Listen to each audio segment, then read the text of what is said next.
കേരളത്തിൽ ഇന്നേ വരെ ബി ജെ പി പച്ച പിടിച്ചിട്ടില്ല. കഴിഞ്ഞ ലോക്സഭാ ഇലക്ഷനിൽ ഒരു സീറ്റിൽ വിജയിക്കാൻ കഴിഞ്ഞു സുരേഷ് ഗോപിക്ക്. മുമ്പ് നിയമസഭാ മണ്ഡലത്തിൽ ഒരു സീറ്റിൽ വിജയിച്ചു, പിന്നെ കണി കണ്ടില്ല. ഈ അവസ്ഥയിൽ ബി ജെ പിയെ രക്ഷിക്കാനായി ശോഭാ സുരേന്ദ്രൻ വരുമോ ഇല്ലയോ എന്നുള്ള ചോദ്യമാണ് വരുന്നത്. ഇപ്പോൾ ഇതിനെക്കുറിച്ച് സംസാരിക്കാനായി നമ്മളോടൊപ്പം ഉള്ളത് പ്രൊഫസർ കോന്നി ഗോപകുമാറാണ്. നമസ്കാരം പ്രൊഫസറെ. അതായത് ബി ജെ പി എന്തുകൊണ്ടാണ് കേരളത്തിൽ ഒരു തരത്തിലും മുന്നോട്ട് പോകാൻ പറ്റാതെ വരുന്നതിന് കാരണം എന്താണ്? അതിന് ബി ജെ പി മുന്നോട്ട് പോകാൻ പറ്റാതെ വരുന്നതിന് 2-3 കാരണമുണ്ട്.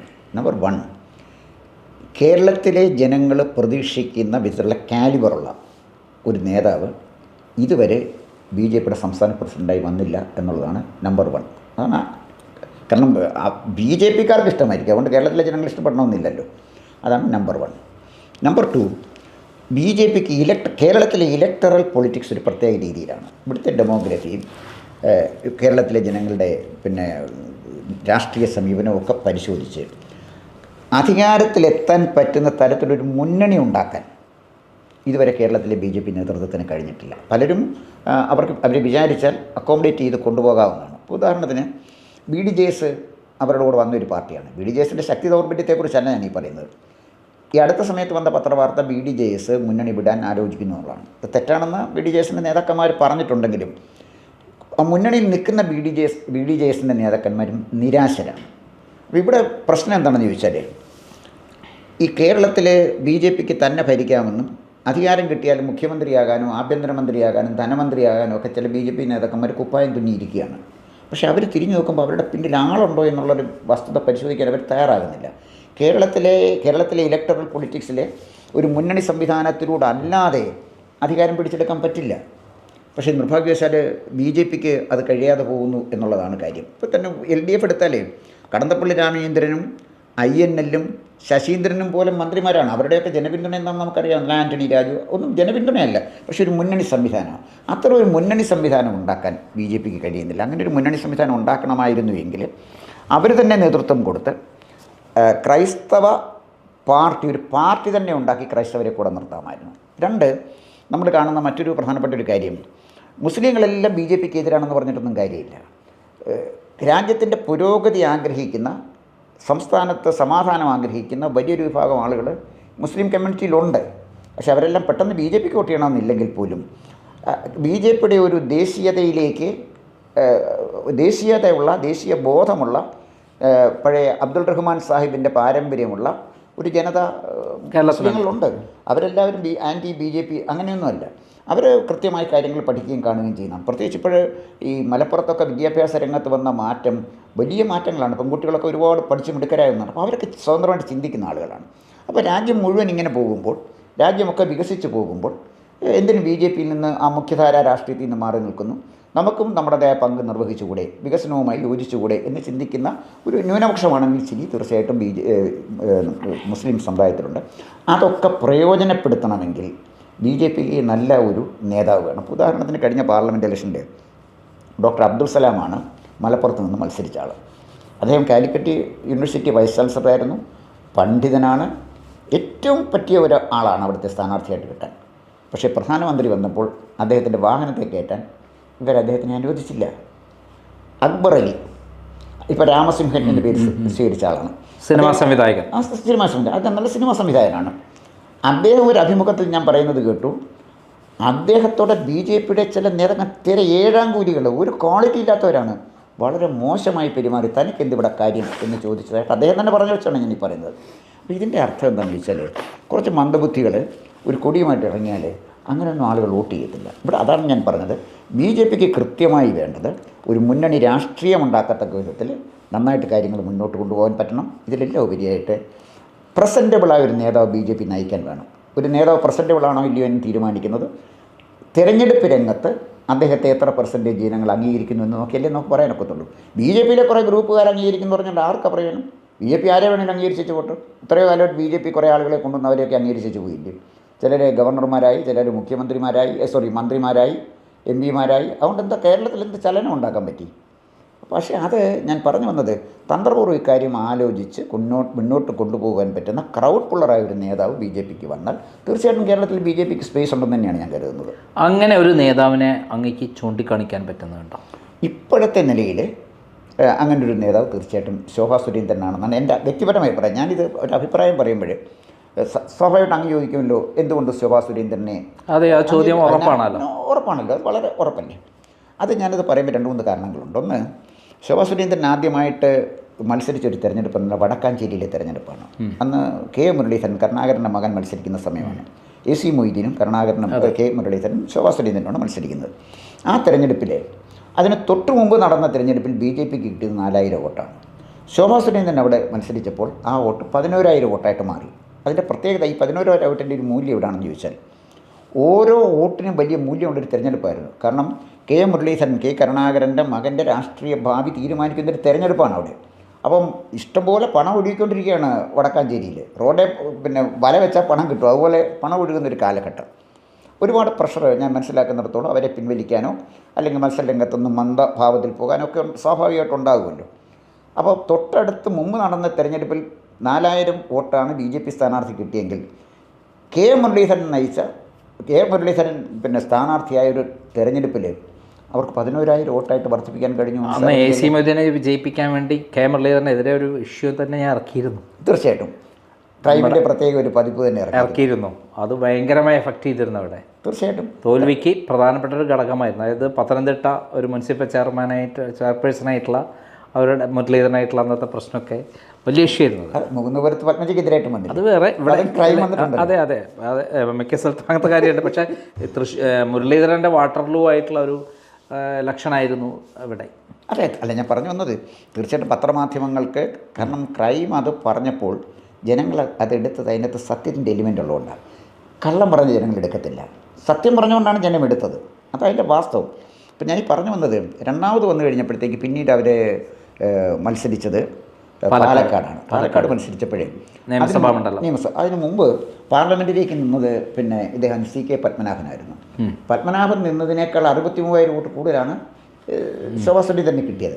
ലാസ്റ്റിൽ എനിക്കറിയാവുന്ന, പെട്ടെന്ന് എല്ലാ തെരഞ്ഞെടുപ്പിലേക്കൊന്നും ഞാൻ പോകുന്നില്ല, 2 തെരഞ്ഞെടുപ്പ് പറയാൻ ഞാൻ ആഗ്രഹിക്കുന്നു. 2019 ആറ്റിങ്ങിൽ അവർ മത്സരിക്കുമ്പോൾ അതിന് മുമ്പ്, അതായത് 2014 നിന്ന BJP സ്ഥാനാർത്ഥിക്ക് 90,000 വോട്ട് കിട്ടിയ സ്ഥലത്താണ് ഇവർ 2.5 ലക്ഷം വോട്ട് പിടിക്കുന്നത്. അതൊരു കൊച്ചു കാര്യമല്ലല്ലോ. കാരണം എന്നറിയാം, അന്ന് സിറ്റിംഗ് MP A സമ്പത്താണ്. A അനിരുദ്ധൻ്റെ മകനാണ് സമ്പത്ത്. 2 അവിടെ മത്സരിക്കുന്ന അടൂർ പ്രകാശാണ്. പണത്തിൽ യാതൊരു ലോഭവുമില്ല. SNDP യോഗത്തിൻ്റെ ശക്തമായ പിന്തുണ, കോൺഗ്രസിൻ്റെ പിന്തുണ, ഇതിനെക്കാട്ടി വലിയ കാര്യങ്ങളൊന്നും വേണ്ട ആറ്റിങ്ങിൽ ജയിക്കാൻ. പക്ഷെ ആ ഫൈറ്റിൽ പോലും 2.5 ലക്ഷം വോട്ട് ശോഭാ സുരേന്ദ്രന് ലഭിച്ചു എന്ന് പറഞ്ഞാൽ അവരുടെ വ്യക്തിപരമായ നേട്ടം തന്നെയാണ്. ഇപ്രാവശ്യമായിരുന്നു ശോഭാ സുരേന്ദ്രന് ആറ്റിങ്ങിൽ കൊടുത്തിരുന്നെങ്കിൽ അവർ ജയിക്കാനുള്ള സാധ്യത വളരെ കൂടുതലുണ്ടായിരുന്നു. അതിന് സംശയിക്കേണ്ട കാര്യമില്ല. പിന്നീട് വന്നത്, എനിക്ക് ഏറ്റവും വലിയൊരു വിജയം ശോഭാ സുരേന്ദ്രനെ ഞാൻ കാണുന്നത് ആലപ്പുഴയാണ്. ആലപ്പുഴ എന്ന് പറയുന്ന പുന്നപ്ര വയലാറിൻ്റെ നാടാണ്. VS അച്യുതാനന്ദൻ്റെയും ഗൗരിയമ്മയുടെയൊക്കെ നാടല്ലേ. അവിടുത്തെ ആലപ്പുഴയിലെ ഓരോ മണൽത്തരിയിലും വിപ്ലവം ജ്വലിച്ച് നിൽക്കുന്ന ഒരു ഭൂമിയാണ് ആലപ്പുഴ. പുന്നപ്ര വയലാർ രക്തസാക്ഷികൾ അന്തി ഉറങ്ങുന്ന നാടാണ് ആലപ്പുഴ. അവിടെ 3 ലക്ഷം വോട്ട്, 2,99,000 വോട്ടുണ്ട്. ഞാൻ പറഞ്ഞ 3 ലക്ഷം എന്ന് പറയുന്നു. അപ്പോൾ ആ വോട്ട് അവർക്ക് പിടിക്കാൻ കഴിഞ്ഞു എന്ന് പറഞ്ഞാൽ നിസ്സാരമായൊരു കാര്യമല്ല. അപ്പോൾ അതുകൊണ്ട് ഞാൻ പറഞ്ഞു വന്നത്, ഓരോ കോൺസ്റ്റിറ്റ്യുവൻസി നമ്മൾ എടുത്തു നോക്കിയാലും കേരളത്തിലെ ഡെമോഗ്രഫി അനുസരിച്ച് നോക്കാമെങ്കിൽ പല സമുദായങ്ങൾക്കും ഭൂരിപക്ഷമുള്ള മണ്ഡലങ്ങളാണ്. ആ മണ്ഡലങ്ങളിലൊക്കെ വിവിധ സമുദായങ്ങളുടെ പിന്തുണയോടുകൂടി ശോഭാ സുരേന്ദ്രൻ്റെ വോട്ടിംഗ് പെർസെൻറ്റേജ് അവർക്ക് വർദ്ധിപ്പിക്കാൻ കഴിയും. ഇതൊന്നും BJP വോട്ടല്ല. BJPയുടെ പൊളിറ്റിക്കൽ വോട്ടാണെങ്കിൽ അത് ഏത് സ്ഥാനാർത്ഥിക്കും കിട്ടണ്ടേ. ശോഭാ സുരേന്ദ്രൻ വരുമ്പോഴെങ്ങനെ വോട്ടിംഗ് പെർസെൻറ്റേജ് കൂടുന്നത്? അതിനർത്ഥം ശോഭാ സുരേന്ദ്രൻ്റെ വോട്ട് ചെയ്യാൻ താല്പര്യമുള്ള, വോട്ട് ചെയ്യുന്ന ഒരു ജനവിഭാഗം ഇവിടെ ഉണ്ട്. അവരൊരു ക്രൗഡ് പുള്ളറാണ്. അവരുടെ ഒരു പൊളിറ്റിക്കൽ കരിയറിൽ അവർ കൃത്യമായി അവരുടെ ഒരു സ്ഥാനം അടയാളപ്പെടുത്തിയിട്ടുള്ളൊരു നേതാവാണ്. അതുകൊണ്ട് ശോഭാ സുരേന്ദ്രനെ സംബന്ധിച്ചിടത്തോളം കേരളത്തിലെ BJPയുടെ സംസ്ഥാന പ്രസിഡൻ്റ് ആകുകയാണെങ്കിൽ ഏറ്റവും അനുയോജ്യമായ ഒരു സ്ഥാനാർത്ഥിയാണ് എന്നാണ് എൻ്റെ അഭിപ്രായം. പക്ഷേ അവർ ഓരോ സമയത്തും അവർ നിന്ന സ്ഥലത്ത് സീറ്റ് കൊടുക്കാതെ, ഇപ്പം ആറ്റിങ്ങലാണെങ്കിൽ ആറ്റിങ്ങൽ സീറ്റ് കൊടുക്കാതെ, പാലക്കാട് സീറ്റ് തുറന്ന് കൊടുക്കാതെ, അവരെ പുതിയ പുതിയ സീറ്റുകളിൽ മത്സരിപ്പിച്ച് അവിടെ പാർട്ടി ഗുണം ഉണ്ടാക്കുന്നുണ്ട്, അത് മുതലെടുക്കാൻ വേറെ ആൾക്കാർ വരുന്നു, അവരെ ഒതുക്കപ്പെടുന്നു എന്ന് പറയുന്ന ഒരു സംഭവമാണ് കേരള BJPയിൽ ഉണ്ടായിട്ടുള്ളത്. അപ്പം അവരാണെങ്കിൽ ശക്തമായ രൂപത്തിൽ പിണറായി വിജയനെതിരെ ശക്തമായി പോരാട്ടം നടത്തുന്ന ആളാണ്. എന്നാൽ കെ സുരേന്ദ്രനോ വി മുരളീധരനോ ഒക്കെ തന്നെ പിണറായി വിജയനുമായിട്ടൊരു അലിഖിതമായിട്ടുള്ളൊരു ബന്ധം കാത്തു സൂക്ഷിക്കുന്ന ആൾക്കാരാണ്. അങ്ങനെയുള്ള സന്ദർഭത്തിൽ ശോഭാ സുരേന്ദ്രനെ ഇവിടെ പ്രസിഡൻ്റാക്കാൻ വരുമ്പോൾ മറ്റുള്ള എല്ലാവരും കൂടെ യോജിച്ച് അവരെ തകർക്കാൻ ശ്രമിക്കില്ലേ? സ്വാഭാവികമായിട്ട് ഇപ്പോൾ ഞാൻ മനസ്സിലാക്കുന്നിടത്തോളം കാലം ശോഭാ സുരേന്ദ്രൻ വരുന്നത് സ്വാഭാവികമായിട്ട് തടയാൻ ശ്രമിക്കുന്നത് റിപ്പോർട്ടർ ചാനൽ തടയാൻ ശ്രമിക്കുന്നു എന്നാണ് ഞാൻ അറിയുന്നത്. ഞാൻ മനസ്സിലാക്കുന്നത് നമ്മുടെ മറ്റേ ഉപശാലകളിൽ കേൾക്കുന്ന കാര്യമാണ്. പത്രരംഗത്ത് അതുപോലെ തന്നെ ശതകോടീശ്വരനായ ഗോകുലം ഗോപാലിന് അനഭിമിതയാണ് ശോഭാ സുരേന്ദ്രൻ എന്ന് പറയുന്നു. ഉപശാലകളിൽ കേൾക്കുന്നതാണ്, വ്യക്തിപരമായിട്ട് എനിക്കറിയാവുന്ന കാര്യങ്ങളല്ല. ഇതിലെല്ലാം ഉപരിയായിട്ട് CPMനെ പ്രത്യേകിച്ച് മുഖ്യമന്ത്രിയെ പലപ്പോഴും പ്രതിക്കൂട്ടിലാക്കുന്ന വിധത്തിലുള്ള സ്റ്റേറ്റ്മെൻറ്റുകൾ കൊടുക്കുന്ന ആളുമാണ് ശോഭാ സുരേന്ദ്രൻ. അപ്പോൾ അതുകൊണ്ടാണ് ശോഭാ സുരേന്ദ്രൻ കറവോട്ടുള്ളറായതും അതുകൊണ്ടാണ് ശോഭാ സുരേന്ദ്രൻ്റെ വോട്ടിംഗ് പെർസെൻറ്റേജ് വർദ്ധിച്ചതും എന്നുള്ളത് കാര്യം നമ്മൾ മറന്നിട്ട് കാര്യമില്ല. അപ്പോൾ ശോഭാ സുരേന്ദ്രൻ്റെ ഒരു ക്രെഡൻഷ്യൽ നോക്കിയാൽ ഇന്നത്തെ പ്രത്യേക സാഹചര്യത്തിൽ പിന്നെ ഏറ്റവും വലിയൊരു പ്രത്യേകത അവർ പിന്നാക്ക വിഭാഗത്തിൽപ്പെട്ട ഈഴവ കമ്മ്യൂണിറ്റിപ്പെട്ട ആളാണ്. 27% താഴെ ജീവിത നിലവാരമാണെങ്കിൽ ഏറ്റവും കുടുംബപരമായിട്ടും ഏറ്റവും പാവപ്പെട്ട ഒരു കുടുംബത്തിൽ ജനിച്ച വളരെ പാവപ്പെട്ട കുടുംബത്തിലെ ഒരു ചായക്കടക്കാരൻ്റെ കുടുംബത്തിൽ ജനിച്ച ആളാണ് ഇന്ത്യയുടെ പ്രധാനമന്ത്രി. അപ്പോൾ അത്തരം ആളുകളുടെ ആർജവമുള്ള ആളുകളെ അംഗീകരിക്കുന്ന ഒരു കൾച്ചറാണ് ഇന്ത്യൻ ഡെമോക്രസിക്കുള്ളത്. അല്ലാതെ കുടുംബം BJPക്കുമുണ്ട് തീർച്ചയായിട്ടും. പക്ഷേ കേരളത്തിൽ അത് നടപ്പിലാവുന്നില്ല എന്നുള്ളതാണ് സത്യം. അല്ല, അത് BJP പരിശോധിക്കേണ്ടതാണ്. ദ്രൗപദി മുർമു എന്ന് പറയുന്ന ഒരു ആദിവാസി വനിതയെ ഇന്ത്യൻ പ്രസിഡൻ്റ് ആക്കാൻ കഴിഞ്ഞ, അതുപോലെ തന്നെ നരേന്ദ്രമോദി എന്ന് പറഞ്ഞ വളരെ പാവപ്പെട്ട ഒരു ചായക്കടക്കാരനെ ഇന്ത്യൻ പ്രധാനമന്ത്രിയാക്കാൻ കഴിഞ്ഞ ഭാരതീയ ജനതാ പാർട്ടിക്ക് എന്തുകൊണ്ട് കേരളത്തിലെ ശോഭാ സുരേന്ദ്രനെ പോലെ പിന്നാക്ക സമുദായത്തിൽ ജനിച്ച വളരെ പാവപ്പെട്ട ചുറ്റുപാടിൽ ജനിച്ച് വളർന്ന ഒരു വനിതയെ പ്രത്യേകിച്ച് അവരുടെ കഴിവ് തെളിയിച്ച സാഹചര്യത്തിൽ ഒഴിച്ചു നിർത്തേണ്ട കാര്യം എന്താണ്? തീർച്ചയായിട്ടും അവരെ BJPയുടെ പ്രസിഡൻ്റാക്കാൻ പറ്റും തന്നെയാണ് ഞാൻ കരുതുന്നത്. പക്ഷേ കേരളത്തിലുള്ള ഈ കൂട്ടുകെട്ട്, അതായത് നമ്മൾ പുറമെ കാണാത്ത ഈ പിണറായി വിജയൻ ലാവ്ലിൻ കേസ് 8 വർഷമായി, സ്വർണ്ണക്കള്ളക്കടത്ത് കെ സുരേന്ദ്രനാണ് ഏറ്റവും അധികം പറഞ്ഞ അദ്ദേഹം പ്രതിയാണെന്ന് പറഞ്ഞത്, ഡോളർ കടത്ത് കൃത്യമായി തെളിവ് സ്വപ്ന സുരേഷ് കൃത്യമായി പുറത്തുവിട്ട കാര്യമാണ്. 164 സ്റ്റേറ്റ്മെൻറ്റ് കൊടുത്താണ്. ലൈഫ് മിഷൻ തട്ടിപ്പ്, അതായത് ലൈഫ് മിഷനിലെ ചെയർമാൻ പിണറായി വിജയനാണ്. അദ്ദേഹത്തെ ഒഴിവാക്കാക്കൊണ്ടൊരു കേസ് മുന്നോട്ട് പോയില്ല. എന്തിന്? നമ്മുടെ ഷോൺ ജോർജ് ഫൈറ്റ് ചെയ്യുന്ന കരിമണൽ കടത്തിയുടെ മാസപ്പടി വിവാദം, അതിൽ മകൾക്കെതിരെ കൃത്യമായ തെളിവുണ്ട്. ഇന്നേ വരെ തൊടാതെ നിൽക്കുന്നത് ഇവിടുത്തെ BJP നേതാക്കന്മാരുടെ സപ്പോർട്ടോട് കൂടി തന്നെയല്ലേ? അല്ലാതെ BJP നേതാക്കന്മാർ മാത്രമാണെന്ന് പറയാൻ പറ്റുമോ? BJP നേതാക്കന്മാർ തീർച്ചയായിട്ടും ഇക്കാര്യത്തിൽ മൗനം പാലിക്കുന്നുണ്ട് എന്നുള്ള കാര്യം അരിയാഹാരം കഴിക്കും. വി മുരളീധരനും കെ സുരേന്ദ്രനും യൂസഫ് അലിയും പിണറായിയും തമ്മിലുള്ള ഒരു കൂട്ടുകെട്ടല്ലേ കേരളം ഭരിക്കുന്നത്? ശരിക്കും അങ്ങനെ ഒരു കൂട്ടുകെട്ടുണ്ടോ എന്ന് തെളിയിക്കേണ്ടത് അങ്ങേക്കുള്ള പത്രക്കാരാണ്. അത് തന്നെയാണല്ലോ നേരത്തെ പലതവണയായിട്ട് നമ്മൾ പബ്ലിഷ് ചെയ്തിട്ടുള്ളതും പുറത്ത്. അല്ലെങ്കിൽ എന്തുകൊണ്ടാണ് അദ്ദേഹത്തിനെതിരെ നടപടിയില്ലാത്തത്? അത് പറയും.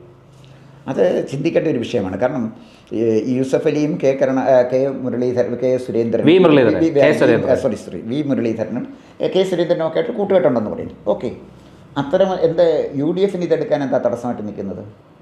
ഇത് BJP മാത്രമല്ല, നമ്മൾ UDF മാറ്റി നിർത്താം. നമ്മളിപ്പോൾ BJPയെ കുറിച്ചാണല്ലോ പറയുന്നത്. BJP എന്തുകൊണ്ടാണ് വളരാത്തത്? ഇവിടെ ശോഭാ സുരേന്ദ്രനെ പ്രസിഡൻ്റാക്കാൻ അവരെല്ലാവരും കൂടെ ഒത്തുകൂടി തകർക്കുന്നത് എന്തുകൊണ്ടാണെന്നുള്ള ചോദ്യമാണല്ലോ നമ്മൾ ചോദിക്കുന്നത്.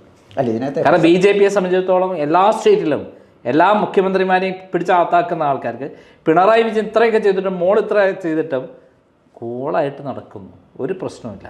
ഫൈറ്റ് ചെയ്യുന്ന നമ്മളൊക്കെ വിഡ്ഢികൾ. അല്ല, തീർച്ചയായിട്ടും ഞാൻ പറഞ്ഞു വന്നത് ഈ BJPയെ സംബന്ധിച്ചിടത്തോളം കേരളത്തിലെ ഏറ്റവും വലിയ ഹിന്ദു പാർട്ടി BJP അല്ല, CPM ആണ്. അപ്പം CPM ശക്തമാണെങ്കിൽ ഒരു കാരണവശാലും BJPക്ക് ഇവിടെ വളരാൻ കഴിയില്ല. പക്ഷേ കാരണം CPM ദുർബലമായെങ്കിലേ BJPക്ക് വളരാൻ യഥാർത്ഥത്തിൽ കഴിയുള്ളൂ. കാരണം ഹിന്ദു വോട്ട് അവർക്കാണല്ലോ കൂടുതൽ. അപ്പോൾ അതിൻ്റെ ആ ഒരു സ്ട്രാറ്റജി കൃത്യമായിട്ട് ശോഭാ സുരേന്ദ്രൻ മനസ്സിലാക്കിയിട്ടുണ്ടെന്നാണ് എനിക്ക് തോന്നുന്നത്. അതുകൊണ്ടായിരിക്കും ഒരു പക്ഷേ അവർ ശക്തമായ ഒരു നിലപാടെടുത്തത്. മറ്റ് രണ്ട് പേര്, ഇപ്പോൾ ഉദാഹരണത്തിന് കെ സുരേന്ദ്രൻ ശരിക്കും പറഞ്ഞാൽ കേരളത്തിലെ കാലഹരണപ്പെട്ട നേതാവാണ്. അദ്ദേഹം ഈ പ്രസിഡന്റ് സ്ഥാനത്ത് നിന്ന് മാറി നിന്നാൽ പിന്നെ അദ്ദേഹം ഒരു ഇൻസിഗ്നിഫിക്കൻറ്റ് ഫിഗറാകും. കാരണം കേരളത്തിലെ ആളുകൾ പിന്നെ അദ്ദേഹത്തിനെ അങ്ങോട്ട് അക്സെപ്റ്റ് ചെയ്യില്ല. അതേസമയം BJPയുടെ സംസ്ഥാന പ്രസിഡൻ്റായിട്ട് ഇരുന്ന ആളുകളിൽ പലരെയും ഇപ്പോഴും സജീവമായിട്ട് നിൽക്കുന്നുണ്ടായിരുന്നു. PS ശ്രീധരൻപിള്ള, അദ്ദേഹം ഗവർണറായിട്ട് പോയി. അന്നും ഇന്നും നമ്മൾ ബഹുമാനിക്കുന്ന ഒരു വ്യക്തിത്വമാണ് PS ശ്രീധരൻപിള്ള. അദ്ദേഹം ഏറ്റവും കൂടുതൽ പുസ്തകം എഴുതിയിട്ടുള്ള ഒരാളാണ്. ഗോവ പുസ്തകം ഒരു വിവാദവും ഉണ്ടാക്കിയിട്ടില്ലല്ലോ, പിന്നെ മറ്റൊന്ന് കൃഷ്ണദാസിന്റെ പേരിൽ ഒരു അലിഗേഷൻ ആണെങ്കിലും അങ്ങനെ ഒരു മോശമായിട്ടുള്ള സൗമ്യനും അഴിമതിയുടെ ആരോപണങ്ങളൊന്നും കൃഷ്ണദാസിന്റെ പേരിൽ വന്നിട്ടില്ലല്ലോ. അതാണ് ഞാൻ പറഞ്ഞത്.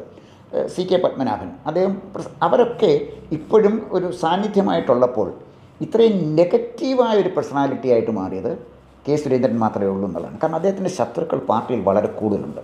അദ്ദേഹം പാർട്ടിയെ തകർക്കാൻ ശ്രമിക്കുന്നു എന്നാണ് BJPക്കാർ പറയുന്നത്. കേരളത്തിലെ പൊതുസമൂഹത്തിനും അദ്ദേഹത്തിന് ഒരു നേതാവായിട്ട് അംഗീകരിക്കാൻ കഴിയുന്നില്ല എന്നുള്ളതാണ് ഒരു വസ്തുത. രണ്ട്, അങ്ങ് പറഞ്ഞതുപോലെ മറ്റൊരാൾ മുരളീധരനാണ്. മുരളീധരനെ നന്നായിട്ട് ഇംഗ്ലീഷ് ഭാഷയും ഹിന്ദിയും ഒക്കെ കൈകാര്യം ചെയ്യുന്ന ഒരാളാണ്. പക്ഷേ എൻ്റെ ഒരു പ്രോബ്ലം എവിടെയാണെന്ന് ചോദിച്ചു കഴിഞ്ഞാൽ, അദ്ദേഹം 5 കൊല്ലം മന്ത്രിയായിരുന്നു. 5 കൊല്ലം മന്ത്രിയായിരുന്ന ഒരാൾ ആറ്റിങ്ങിലേക്ക് വന്ന് മത്സരിക്കുകയാണ്. ആറ്റിങ് വന്ന് മത്സരിച്ചപ്പോഴും അദ്ദേഹത്തിന് 63,000 വോട്ടേ വർദ്ധിപ്പിക്കാൻ പറ്റിയുള്ളൂ. അദ്ദേഹം ആലപ്പുഴ ശോഭാ സുരേന്ദ്രൻ വർദ്ധിപ്പിച്ച വോട്ട് എത്രയാണെന്നറിയാമല്ലോ? 1,20,000 വോട്ടാണ്. ഞാൻ പറഞ്ഞു വന്നത്, ഇവിടെ പ്രശ്നം അദ്ദേഹം സമർത്ഥമായിട്ട് കരുക്കൾ നീക്കിയിരുന്നുവെങ്കിൽ കേരളത്തിലെ ഏറ്റവും ശക്തനായ ഒരു നേതാവ് വരാനുള്ള എല്ലാ സാഹചര്യവും ഉണ്ടായിരുന്ന ഒരാളാണ് മുരളീധരൻ. പക്ഷേ അദ്ദേഹത്തിൻ്റെ ആ ധാർഷ്ട്യവും അതുപോലെ തന്നെ അദ്ദേഹത്തിൻ്റെ പൊതുസമൂഹത്തോടുള്ള അദ്ദേഹത്തിൻ്റെ പെരുമാറ്റത്തിലെ ചില പ്രശ്നങ്ങളും, കാരണം ഏത് നേതാവായാലും പൊതുസമൂഹത്തിനെ വളരെ ബഹുമാനം. അദ്ദേഹമാണ് മുണ്ടക്കൈ ചൂരൽമലയിൽ 3 ഗ്രാമങ്ങളല്ലേ ഒലിച്ചുപോലെ എന്ത് തരാനാണ് എന്ന് ചോദിച്ചത്. അതാണ് ഞാൻ പറഞ്ഞത്. ഒരു രാഷ്ട്രീയ നേതാവിൻ്റെ ഓരോ വാക്കിനും ആയിരക്കണക്കിന് അർത്ഥമുണ്ടെന്ന് മനസ്സിലാക്കി സംസാരിക്കാത്ത രാഷ്ട്രീയ നേതാവിന് ബുദ്ധിമുട്ട് വരും. ഞാൻ പറഞ്ഞു വന്നത്, ഇവരൊക്കെ അവസരങ്ങൾ ഉപയോഗിക്കപ്പെടാതെ പോയ ആളുകളാണ്. ഈ സാഹചര്യത്തിൽ ഒരു നല്ല ക്രൗഡ് പുള്ളർ എന്നുള്ള നിലയിൽ, നല്ല ട്രാക്ക് റെക്കോർഡുള്ള ഒരു നേതാവ് എന്നുള്ള നിലയിൽ ശോഭാ സുരേന്ദ്രന് ഒരു അവസരം കൊടുത്താൽ കേരളത്തിലെ BJPയെ തീർച്ചയായിട്ടും കരപറ്റിക്കാൻ കഴിയുമെന്നാണ് എൻ്റെ ഒരു വിശ്വാസം. പക്ഷേ അതിന് മറ്റുള്ള നേതാക്കന്മാരും സംഘവും സമ്മതിക്കുമോ എന്നുള്ളതാണ് എൻ്റെ ചോദ്യം. അതിനായി മറ്റൊരു കാര്യം മനസ്സിലാക്കണം. 1997 കേശുഭായ് പട്ടേൽ വാണിംഗ് കൊടുത്തു, അദ്ദേഹത്തിൻ്റെ അഴിമതിയെ ചോദ്യം ചെയ്യുന്ന നരേന്ദ്രമോദി എന്ന് പറയുന്ന ഈ BJPക്കാരൻ ഇവിടെ ഉണ്ടാകാൻ പാടില്ല. നരേന്ദ്രമോദിയെ കേന്ദ്ര നേതൃത്വം കേശുഭായ് പട്ടേലിൻ്റെ കോപം ഭയന്ന് പാർട്ടി സംസ്ഥാന അഖിലേന്ത്യാ സെക്രട്ടറി ആയിട്ട് അവിടെ കൊണ്ടുപോയി. ആ നരേന്ദ്രമോദിയാണ് 2002 അവിടെ മുഖ്യമന്ത്രിയായത്, ഇന്നത്തെ പ്രധാനമന്ത്രിയായത്. എന്തായാലും നമ്മുടെ മുന്നിലുള്ള BJP രക്ഷപ്പെടുമോ ഇല്ലയോ എന്നുള്ള ചോദ്യത്തിന് ഉത്തരമായി പ്രൊഫസർ കോന്നി ജോഗകുമാർ പറഞ്ഞത് ശോഭാ സുരേന്ദ്രനെ സംസ്ഥാന പ്രസിഡൻ്റാക്കിയാൽ രക്ഷപ്പെടുമെന്ന് തന്നെയാണ്. അങ്ങനെ ഒരു സംഭവം നടക്കുമോ ഇല്ലയോ എന്നുള്ളത് നമ്മൾ കാത്തിരിക്കേണ്ട സംഭവമാണ്. കാരണം എതിരാളികൾ വളരെ ശക്തരാണ്. നന്ദി, നമസ്കാരം.